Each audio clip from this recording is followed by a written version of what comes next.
This episode of Infinite Scroll is brought to you by Brita. From water talk to the emotional support water bottle, Gen Z and millennials have developed an obsession with water and staying hydrated. So if you're ready to take your hydration game to the next level, Brita is the way to go. With Brita's water filter jugs, you can enjoy pure and fresh tasting filtered water straight from any tap. By ditching single-use plastic bottles, you'll be doing your bit for the planet and drinking water that tastes amazing.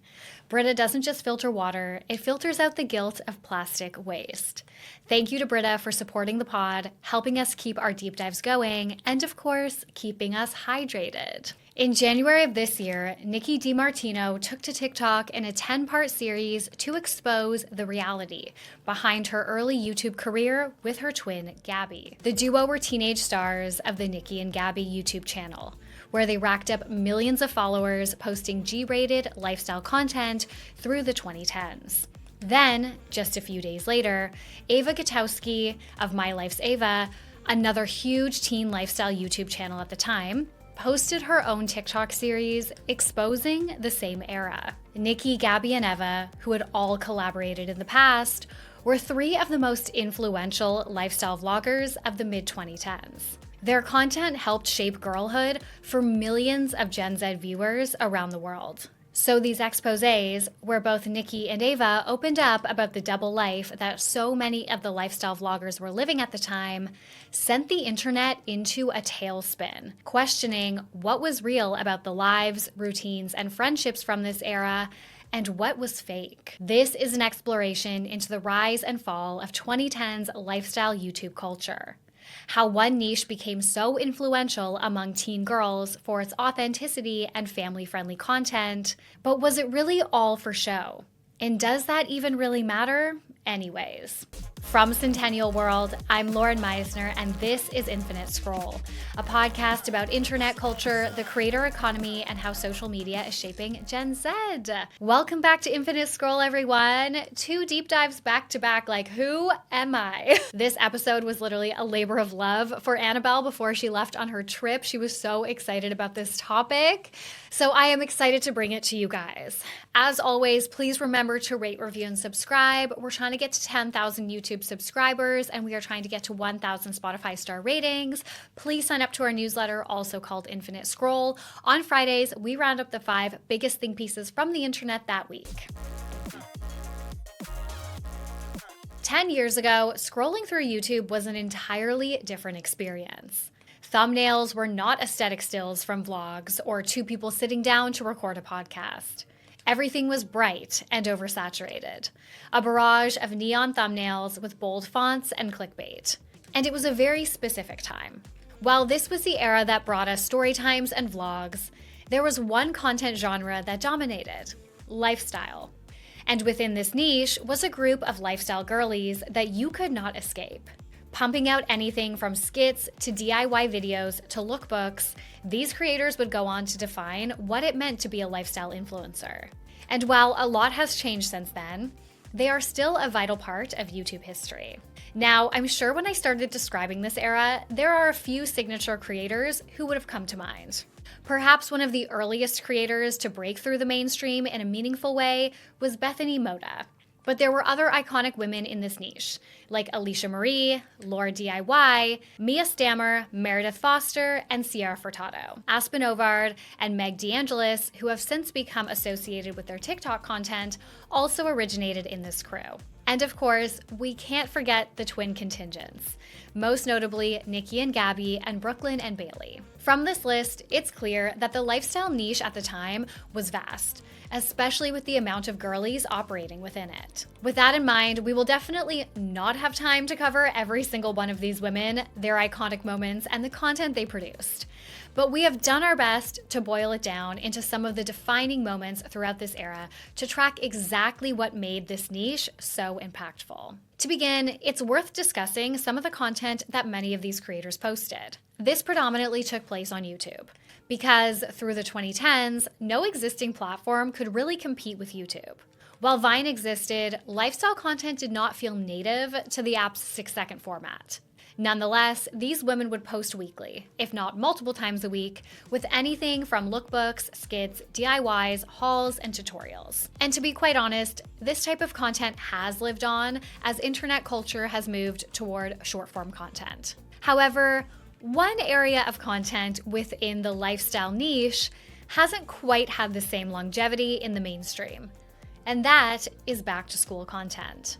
Through the mid to late 2010s, the lifestyle girls were eating this type of content up. They would rush to create these videos every September. Oddly enough, many of them were not the prime demographic consuming this content, a theme we will come to see as common throughout much of their videos. Many of these creators had graduated from high school years prior, and others chose not to attend college. But playing into seasons and events was massive on YouTube throughout this era. Nonetheless, it was the back-to-school videos that really had a chokehold on this side of the internet. And arguably, Alisha Marie was the queen. Alisha Marie has been making content for over 15 years at this point. The earliest video on her channel dates back to 2009 and is a "What's in my purse" video. She would go on to post lifestyle and beauty content, but it was her alter ego called Schoolisha that may have just been her magnum opus. Alisha would make these types of videos every back-to-school season. They were often skit-based and included collaborations with some of the other lifestyle girlies. They would become synonymous with the Alisha Marie brand. One of the most popular videos on her channel to this day is first day of school versus last day of school. The video is exactly what you would expect, with Alisha including skits comparing scenarios of getting ready, waking up, and eating breakfast.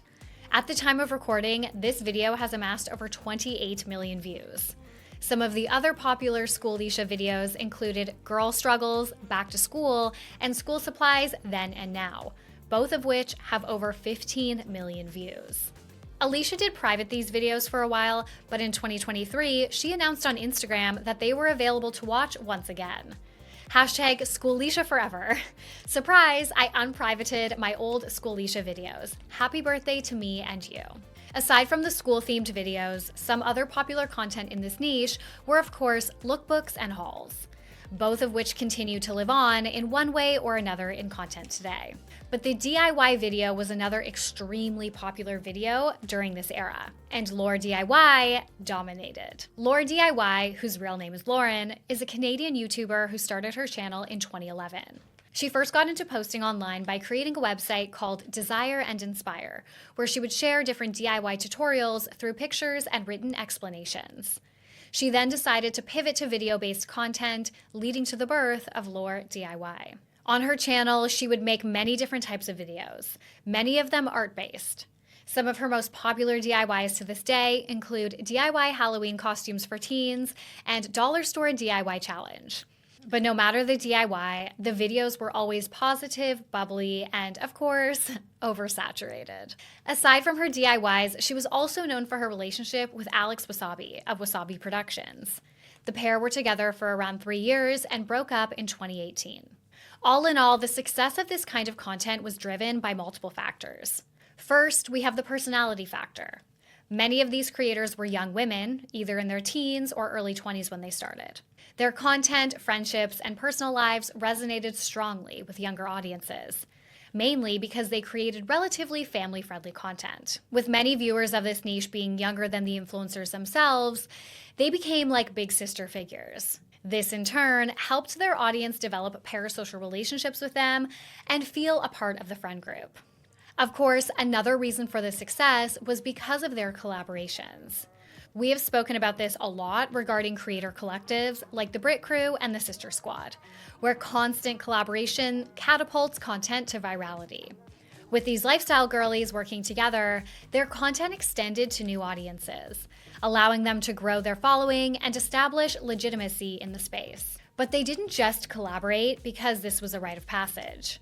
It was certain industry developments and events that actually encouraged such collaborations. One of the most significant examples of this was BeautyCon. For those unfamiliar with this event, BeautyCon is a convention that started in 2011.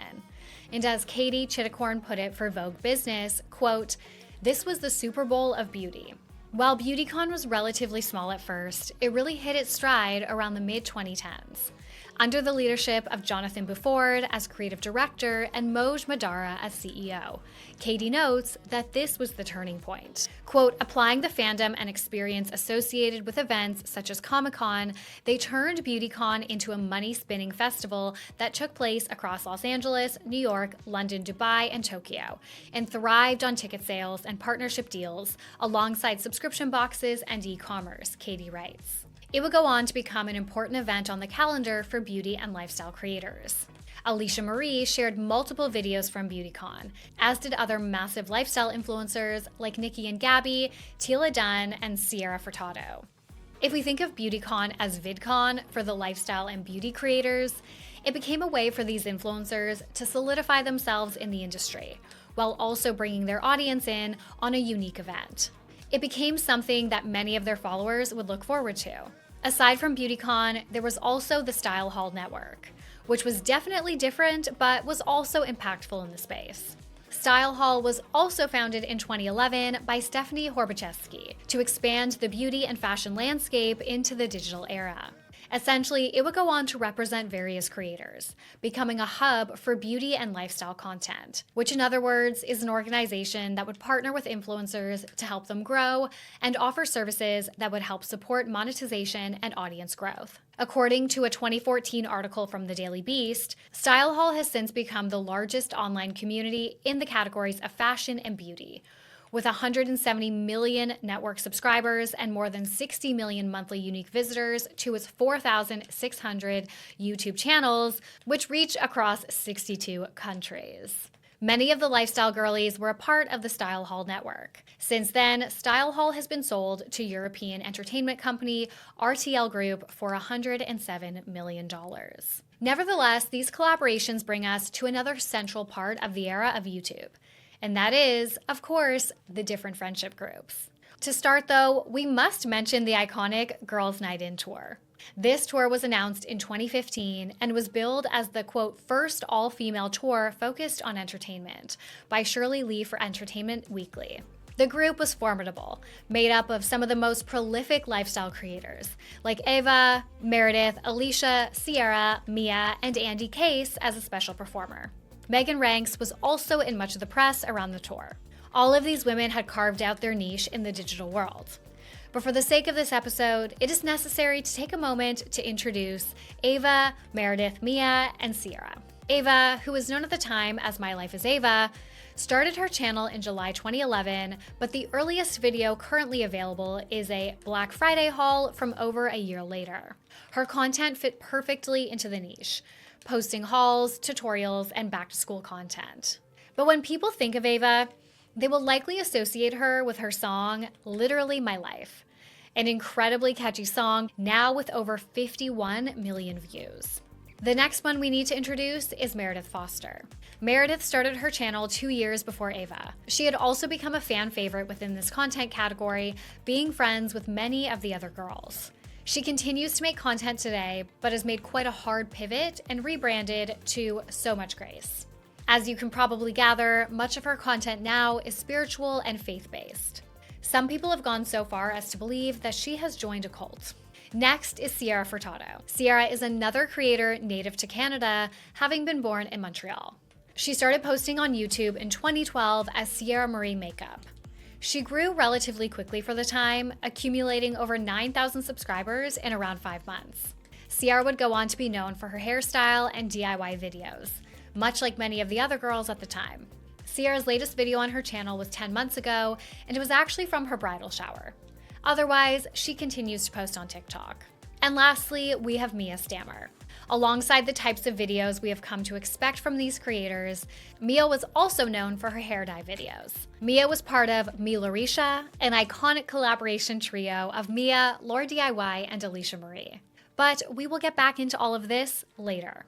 Okay, now back to the Girls' Night In tour. For the 2015 tour, the women stopped at 20 cities across the United States. The show had range: singing, skits, challenges, and even a performance of the whip and nae nae. It was almost like watching a YouTube video in real life. The audience did seem to enjoy it at the time, but with hindsight, many question whether the show should have been taken on the road and whether it translated to the stage effectively. Although I will say this is a conversation that many people have had over these early influencer tours. Nevertheless, the tour was a success, with another round of creators heading off on the Girls' Night In tour a year later.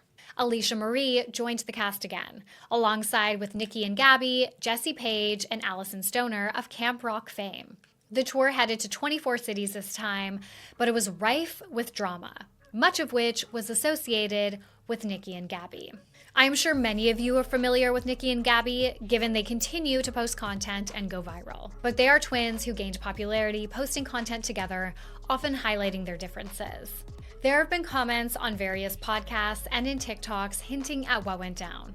Nikki, for example, has spoken about the tour in a TikTok, noting that a rift developed between her and her sister Gabby wanting to leave the tour early. But drama within this niche of YouTube wasn't limited to the Girls' Night In tour. That brings us to the Savage Squad, another friendship group composed of Ava, Tila Dunn, Meredith Foster, and Sierra. We've introduced all of these women already, except for Tila. Tila had a similar story to many of these creators we have already mentioned, having started posting beauty content and lifestyle content online in the early 2010s. She also tended to make kind of coupley content, with her most popular video titled Ultimate Dirty Truth or Dare. Nonetheless, these four have a storied history. To keep it short, the group went through friendship breakups, reunions, and everything in between. Throughout it all, there was always speculation about whether they were actually close or just teaming up for clout. They first started posting as the Savage Squad back in 2016. Making all kinds of content together, but it didn't last long. By 2017, cracks started to show. Tila, Ava, and Sierra were still uploading videos together, but Meredith was absent. In a Black Friday haul video posted to Sierra's channel that year, one comment summed it up, with the user writing, "Missing Meredith." Some assumed Meredith must have done something to cause the rift.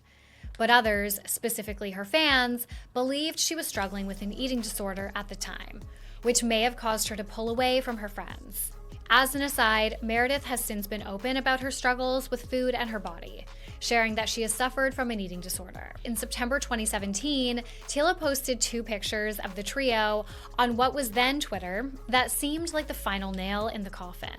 The pictures were not necessarily what caused the drama, it was what she captioned the post, writing, "Friendship is so important, cherish your best friends." Many took this as a direct dig at Meredith, continuing to question where she was and what happened between the group.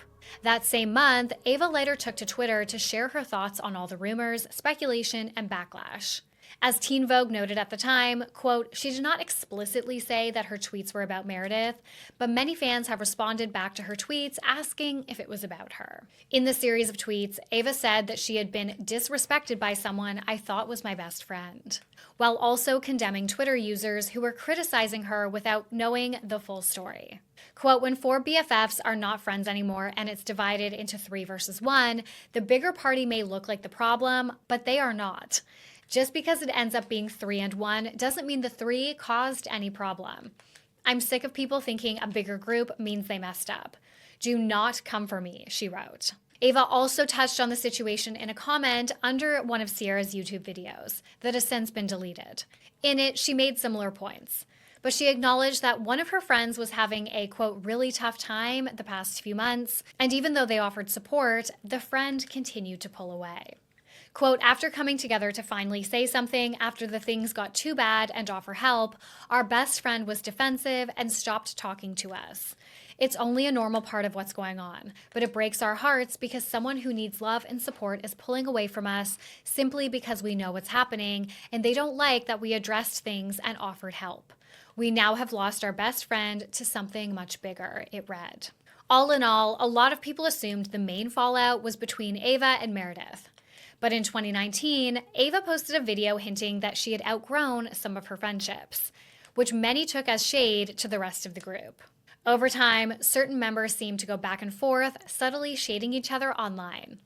There were a few moments that hinted at reconciliation, especially between Tila and Meredith, but the drama left many fans wondering if the Savage Squad friendship was ever even real to begin with. And to be fair, over the years, most of the women have admitted that the Savage Squad was somewhat surface level. Now, a friend group that was adjacent to the Savage Squad was the Azn Girl Squad.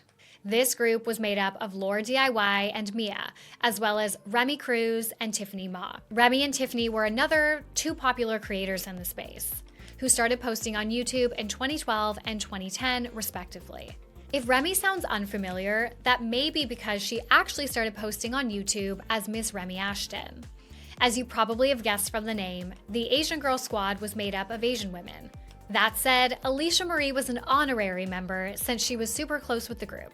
But more on that later. Before getting into the drama that went down within the friend group, it's worth pointing out that, perhaps surprisingly, the lifestyle girly era actually had some more diversity than some other creator niches in the early to mid-2010s. While the majority of big-name influencers were still white, the beauty and lifestyle space online did allow for more representation. More than traditional media did back then, at the very least. That said, there's since been valid criticism about how this content often still upheld Eurocentric beauty standards, but creator collectives like the Azn Girl Squad offered a level of cultural visibility and diversity that definitely stood out at the time.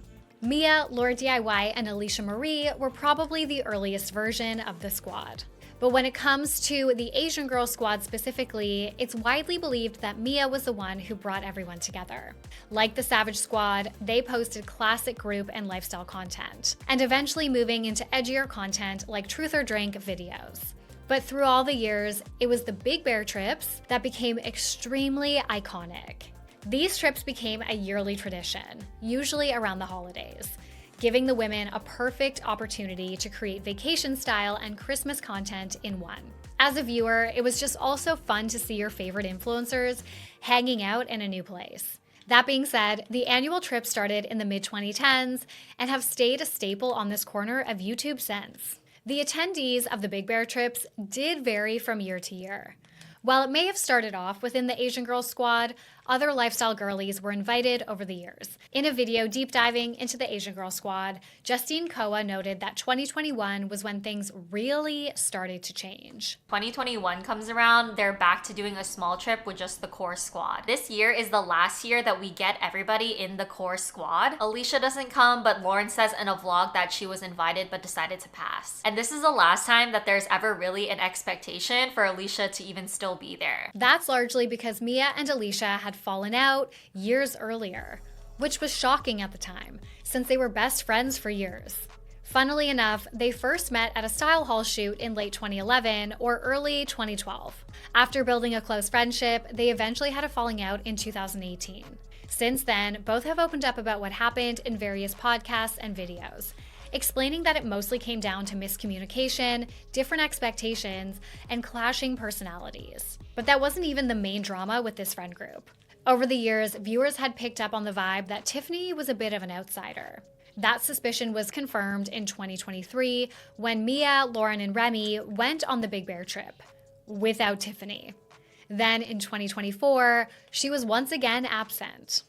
Internet sleuths have speculated about what caused the fallout. Aside from the general sense that Tiffany never quite fit in the same way, many point to her engagement party in December 2022 as a potential turning point. All the Azn Girl Squad members were there, but just a few days later, Lauren got engaged too, and people thought the timing was a little strange. Of course, no one has to schedule life events around their friends, but given how close they seemed, viewers thought Lauren could have waited or at least given Tiffany a heads up.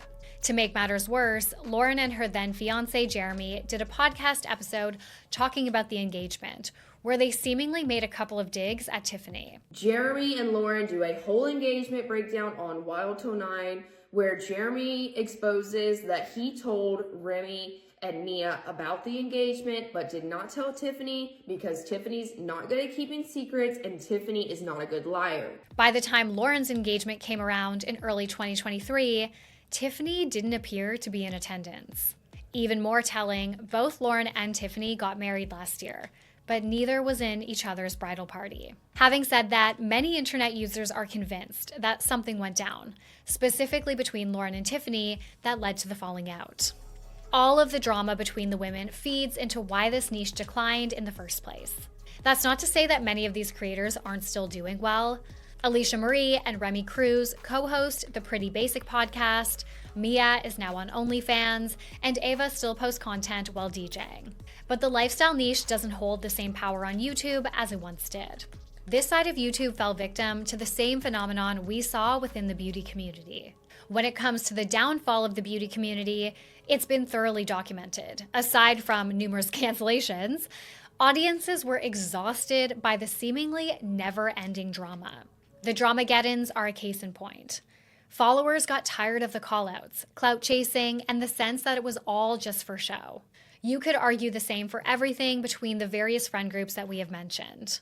When they started to turn on each other, it just made the whole niche feel artificial, stale, and like the groups that many young women looked up to were just for clout. Two other significant changes were happening at the same time that led to this side of the platform losing relevance.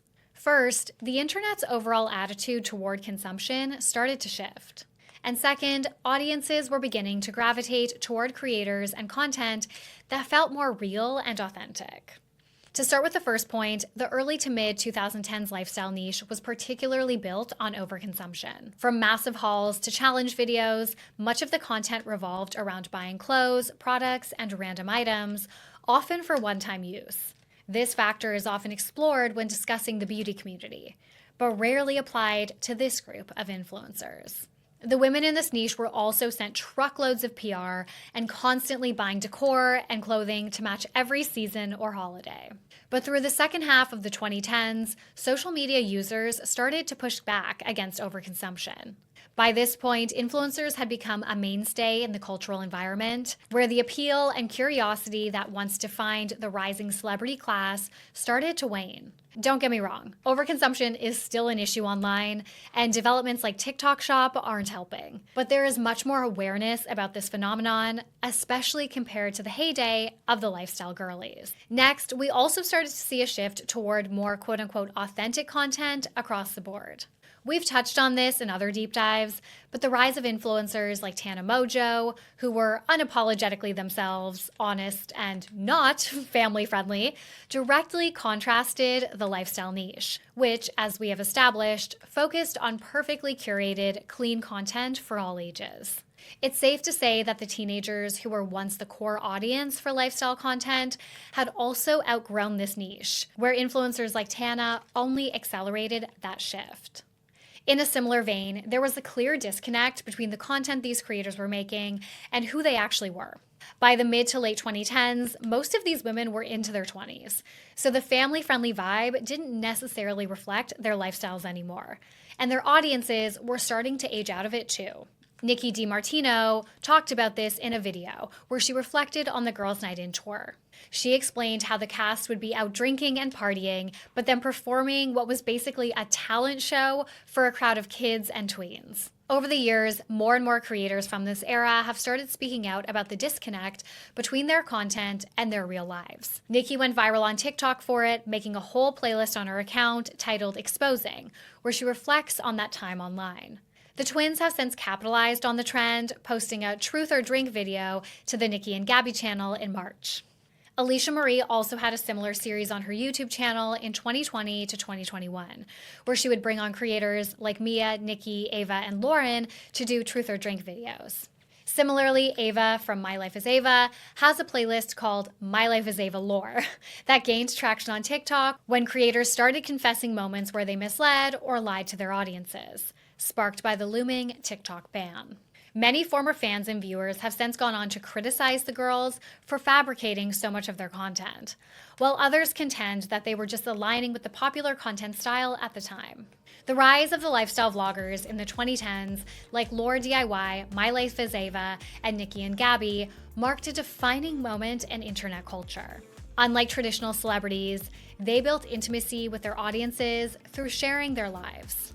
This concept of lifestyle content became a cornerstone of influencer culture and shifted the way audiences consumed content. While some of their content may have been fake, most of it was just them figuring things out in an emerging industry that didn't exactly come with instructions. These vloggers helped shape a generation's understanding of self-branding, monetization, and creative entrepreneurship, becoming the blueprint for the creator economy that we know today. Whether you loved them or found the content cringe, the DIYs, friendship drama, and the Big Bear trips definitely capture a specific vibe.